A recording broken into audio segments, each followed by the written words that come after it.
Hi everyone, সকলে কেমন আছো? আশা করছি অনেক অনেক ভালো আছো। বর্ষায় আমি তো খুব একটা ভালো নেই, কেননা আগের ভিডিও তোমরা দেখেইছো কতটা করে জল।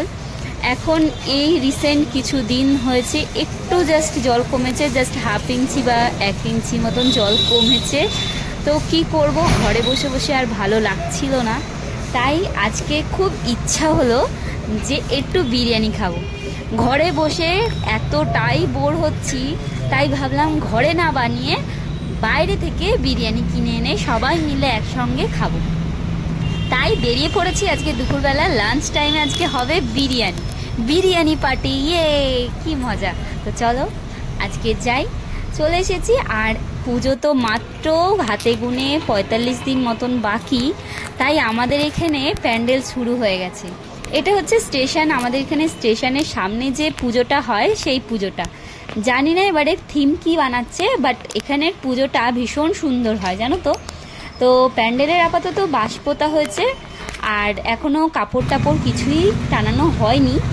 তো পুজোর প্যান্ডেল দেখতে দেখতে অনেকগুলোই প্যান্ডেল দেখতে দেখতে আসছিলাম, আর চলে এসেছি আমাদের এখানে ফেমাস বিরিয়ানির দোকান মোগল। তো এখানে আসার পর যেটা জানতে পারলাম যে বিরিয়ানি হবে শেষ। 5টা কতটা?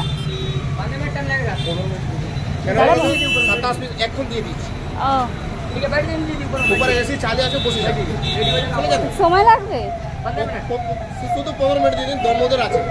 আচ্ছা, দোকানে আসার পর জানতে পেরেছিলাম যে 15 মিনিট আমাকে বসতে হবে। ভেবেছিলাম যে 15 মিনিট বসবো তো তাড়াতাড়ি হয়ে যাবে। তো যখন বসতে বসতে আমার প্রায় 30 মিনিট 35 মিনিট বসতে হয়েছে। বসার পর ফাইনালি আমি গরম গরম বিরিয়ানি নিয়ে বাড়িতে পৌঁছাতে পেরেছি। কারণ মাঝ রাস্তায় বৃষ্টি শুরু হয়ে গেছিল, খুবই টেনশনে পড়ছিলাম যে এমনিতে রাস্তায় এত জল, তার মধ্যে যদি এরকম বৃষ্টিতে ভিজে যায় ব্যাগটা, তাহলে ব্যাস বিরিয়ানি আর খাওয়া হবে না।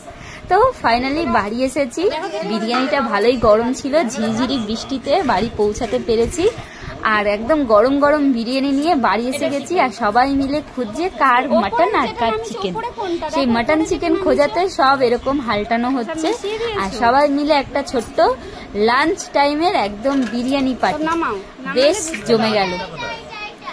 আর চলো, আমারটা চলে এসেছে থালায়, আর আমি খেতে থাকি। লাঞ্চটা বেশ জমে গেল। তো তোমাদের আজকে লাঞ্চে কি কি খেলে কমেন্টে জানিও, আর ভালো লাগলে ভিডিওটা অবশ্যই একটা লাইক করে পাশে থাকো। আজকের মতন টাটা, আবারও দেখা হবে নতুন একটা ভিডিওতে।